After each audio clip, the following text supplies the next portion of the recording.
Hi there, Allison here with another Cab Franc du jour. Today's wine is taking us to the Finger Lakes in New York State, and we're looking at the Boundary Breaks 2023 Cabernet Franc. Boundary Breaks is the vision of Syracuse-native Bruce Murray, who returned to the Finger Lakes after a long career in business with a desire to make world-class Riesling.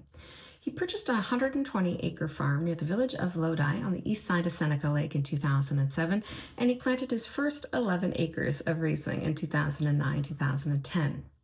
Seeing the suitability and potential for Cabernet Franc in their vineyard, they made the decision to plant 2/3 of an acre of Cabernet Franc to start in 2013. As years have passed, it became apparent that Cabernet Franc was an excellent choice for their site, both because of its cold hardiness and its ability to consistently ripen in all vintages to produce an elegant, cool climate red wine. As such, Bruce has since ramped up his plantings of Cabernet Franc, and as of 2024, they have 14 acres of Cabernet Franc vines planted, and this represents a little over 1/4 of their vineyard acreage. Today, Bruce and his wife, Diana Lyttle, are thoughtfully farming 50 acres of vines, and they are supported by their vineyard team that is led by Vineyard Manager Kees Stapel, and in the cellar, Dave Breeden has been making their Cabernet Franc since its inaugural vintage in 2017. So the Finger Lakes AVA technically stretches across all 11 of the Finger Lakes, though the majority of the viticultural activity is concentrated around 4 of these lakes. From west to east, we have Canandaigua Lake, Keuka Lake, Seneca Lake, and Cayuga Lake. And Keuka Lake and Seneca Lake actually account for around 90% of the area under vine in the region. Cabernet Franc is an important part of the viticultural landscape of the Finger Lakes and actually of New York State as a whole. Cabernet Franc in the Finger Lakes, it is the #1 planted red vinifera variety with around 236 acres. That's about 95 hectares planted. And this represents about 46% of all the Cabernet Franc planted in New York State, which is around 638 acres or about 258 hectares. Now, in terms of the growing environment, the success of viticulture across this region can be directly attributed to the presence of the Finger Lakes themselves, as well as this region's proximity to Lake Ontario, which is to the north. All of these bodies of water have an important moderating influence. Seneca Lake is the largest and the deepest of these Finger Lakes, and its presence influences the growing environment of the vineyards that are planted around it in a number of different ways. First of all, in the springtime, the lake actually helps to keep the vineyard temperature a little bit cooler longer. This helps to delay bud break and reduce the risk of spring frost. In the summer and into the fall, the lake helps to reflect the sunshine into the vineyards. This is good for photosynthesis and ripening. In the fall, the heat that is accumulated by the lake then keeps the vineyards warmer longer, reducing the potential for fall frost, and this thus lengthens the growing season. And finally, because Seneca Lake never freezes, all that heat that is accumulated during the growing season is then radiated into the vineyards during the wintertime, helping to increase the vineyard temperatures overall. This helps to protect the vines from winter damage in the event of extreme cold conditions. In general, the climate of the Finger Lakes would be considered cool continental, and on average there's around 190 to 205 growing degree days in a season depending on where you are. Now, it is important to note that there is significant variation in microclimates from vineyard to vineyard, even just around Seneca Lake. And a vineyard's proximity or distance from Lake Ontario, which I mentioned is to the north, as well as its proximity to Seneca Lake and its orientation to Seneca Lake has a major influence on that vineyard's microclimate. So in general, on the west side of Seneca Lake, these vineyards typically have east-facing exposures. That means that they receive more of the morning sunshine. That means they receive the sunshine earlier in the day, and this can be very good for reducing disease pressure. And then on the east side of Seneca Lake, these vineyards typically have west-facing exposures. This means that they have longer sunshine hours during the growing season during the day, and the afternoon sunshine that they receive is stronger and it's warmer, so this can be very good for ripening. Now, in terms of soils across the Finger Lakes, what we have here are glacially derived soils, and they will vary in depth and texture depending on where you are. And these soils are derived from the limestones and shales that make up the underlying bedrock, and we will have varying amounts of gravel, silts, sands, and clays depending on where you are, but in general, these are well-draining soils that are ideally suited for viticulture. Today's wine is taking us, as I mentioned, to Seneca Lake on the east side of Seneca Lake in the village of Lodi. And we're about, I would say, 30 kilometers or 17 miles or so south of the town of Geneva. And we are more or less right smack dab in the middle of this eastern side of Seneca Lake at the northern end of what is often referred to as the banana boat growing zone of Seneca Lake. This wine is from about 8.3 hectares of Cabernet Franc vines that are planted across a few different blocks at the estate. In general, all of these vines are situated at an elevation of around 750 feet, or about 228 meters above sea level, on a slope of moderate steepness with a full west-facing exposure. And the vines are planted about 800 meters from the shoreline of Seneca Lake. Now, all of these factors combined mean that we have ideal conditions here for ripening Cabernet Franc. We have that full west-facing exposure, which gives us the afternoon sunshine, which is very good for ripening. We have the slope that provides beneficial drainage as well as airflow. That, coupled with the fact that the vines are planted very close to Seneca Lake, gives ideal moderating conditions to really prevent spring and fall frosts, lengthening the growing season, giving Cabernet Franc plenty of time to fully ripen here. The vines were planted between 2013 and 2022 with clone 214, that's the Loire clone, and the soils here are a soil series known as Casnovia Silt Loam. These are deeper soils with a higher proportion of clay. Now, in terms of viticultural practices, Bruce and his team take care to work with each individual block of Cabernet Franc and to assess the vine's balance in terms of yield and canopy. And they will do a selective leaf removal around the fruiting zone early on in the growing season to allow for increased ventilation as well as exposure to sunshine. As well, they will do hedging as needed in order to ensure that the vine's canopy and yield are in balance. This allows more of the vine's energy to go towards ripening the fruit. In addition to this, Bruce noted to me that they have not yet needed to do any green harvesting from their Cabernet Franc parcels. Finally, it is important to note that the Boundary Breaks Cabernet Franc has generally always had a component of Merlot and or Cabernet Sauvignon blended into the wine. In the United States, varietally labeled wines are permitted to have up to 25% other varieties in them and still be labeled as a single varietal wine. Now, this percentage and this assemblage for their Cabernet Franc is in constant evolution, and it is a point of discussion for Bruce and his team, as well as actually the conversations that they have with consumers, and they're constantly tweaking and thinking about it in a really progressive way. So for 2023, the final assemblage that they landed on was 87% Cabernet Franc and then 13% Merlot. And the Merlot in this vintage was grown by established grape grower John Wagner. From a winemaking perspective, the fruit for this wine was machine harvested, and the fermentation is in stainless steel with temperature control and selected yeast, and the fermentation temperature reaches a maximum of around 32 degrees Celsius. In terms of their approach to extractions, they really try to be as gentle as possible.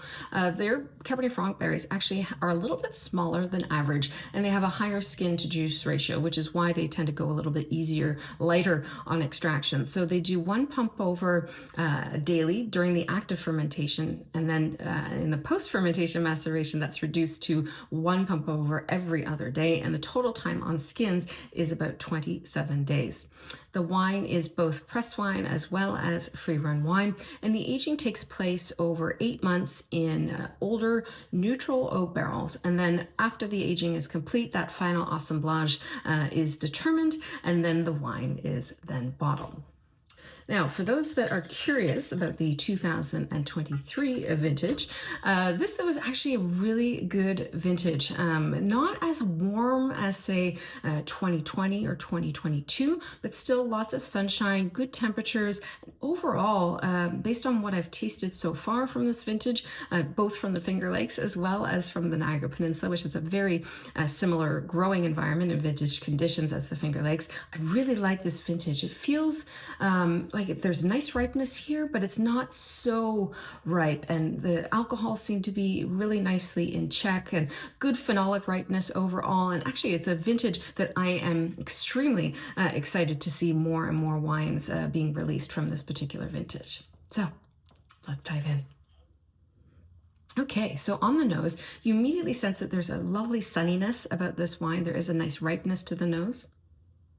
And you know that it's Cabernet Franc. There is a distinctive varietal character that is definitely coming through, which I really, really appreciate. And I know it's something that, as I mentioned, Bruce and the team are constantly thinking about is what their expression of Cabernet Franc is. And I think this wine in particular has a really beautiful varietal expression to it. And I would say that there's a lovely purity to the nose, a nice fragrance. It's not super lifted per se or aromatic, but there is a lovely fragrance. And I would say that the nose leans a little bit more fruit forward, and the fruits on the nose present a bit more kind of dark and brambly. Just kind of sweet tart notes. There's a bit of cherry here, a bit of black raspberry, a touch of plum, maybe even a little bit of a blueberry note as well, which is nice. And I would say that the pyrazines are, like I said, they're kind of taking a little bit of a back seat to the fruit on the nose, but they're really, really lovely. And super classic too. Like I'm getting some nice herbal notes like sage, a bit of mint. There's a little bit of a foresty undertone like cedar leaves and cedar wood. There's some nice florals here on the nose as well. Like I said, it's not super aromatic per se, but there are some nice, almost succulent florals on the nose, kind of reminiscent of violets as well as maybe some lilacs. And there is a little bit of an underlying spice profile to the nose. It's not super dominant. There was some barrel aging here, but they were older neutral barrels. So I think that's more varietal spice as opposed to barrel spice, but there is a nice underpinning of spice on the nose.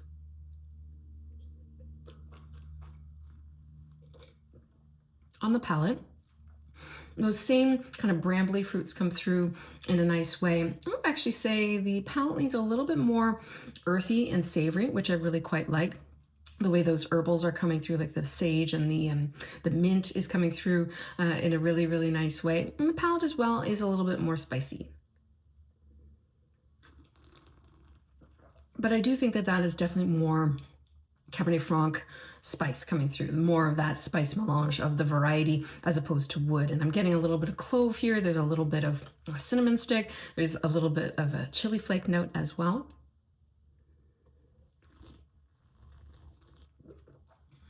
There's a beautiful purity to the fruit profile on the palate. And as I said, there's no overt wood influence here. So you're really getting all of the essence of the variety, which I really, really like. The acidity is lovely. It's cleansing, it's mouth-watering. There's a nice liveliness to the acidity as well. And the tannins are really, really nice. Tannins are well managed. They're velvety. There's a firmness to the tannins. I would say that there's a nice degree of uniformity as well. And there's a little bit of a chew to the tannins on the finish. So there is some nice structure here from the tannins.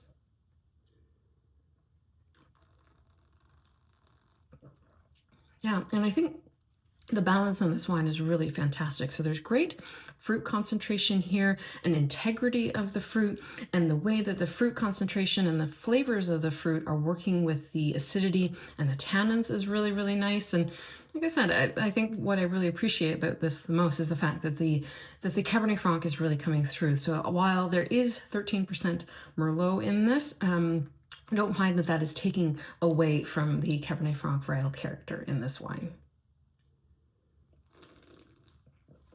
It's lovely. There's a beautiful purity to this wine.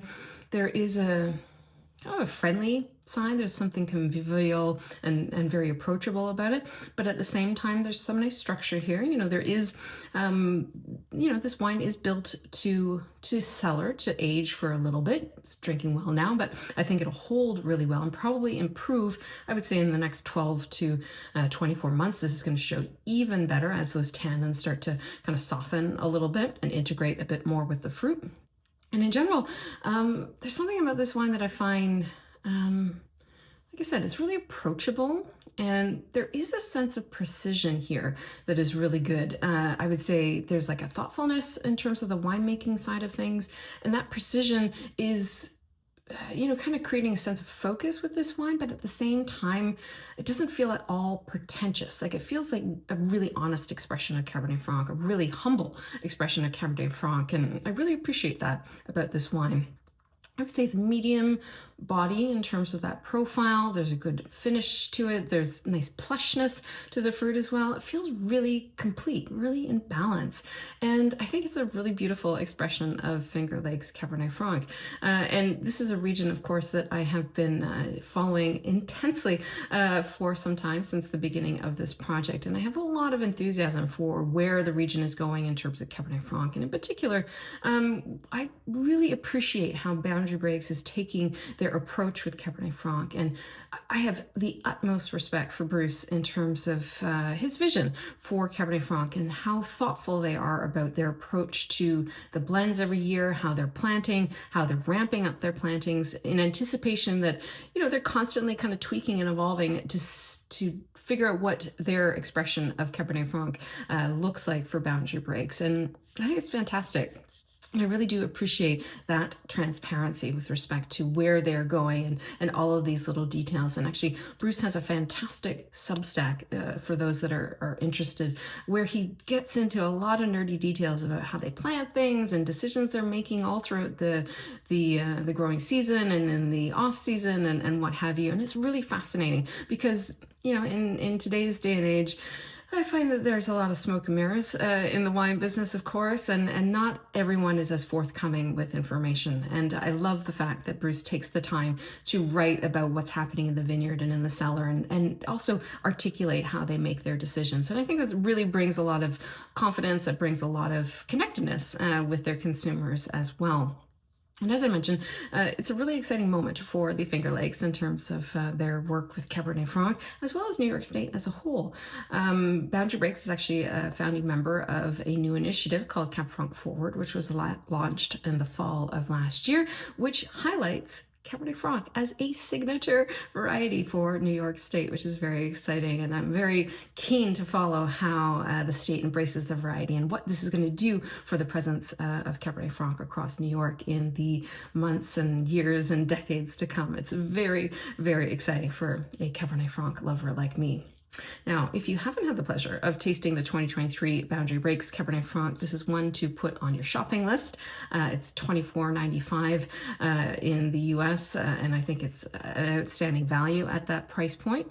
But of course, if you have another favorite Cabernet Franc from the Finger Lakes, I'm always looking to discover more. So let me know in the comments below what your favorite Cabernet Franc is from the Finger Lakes, or perhaps from somewhere else in New York State.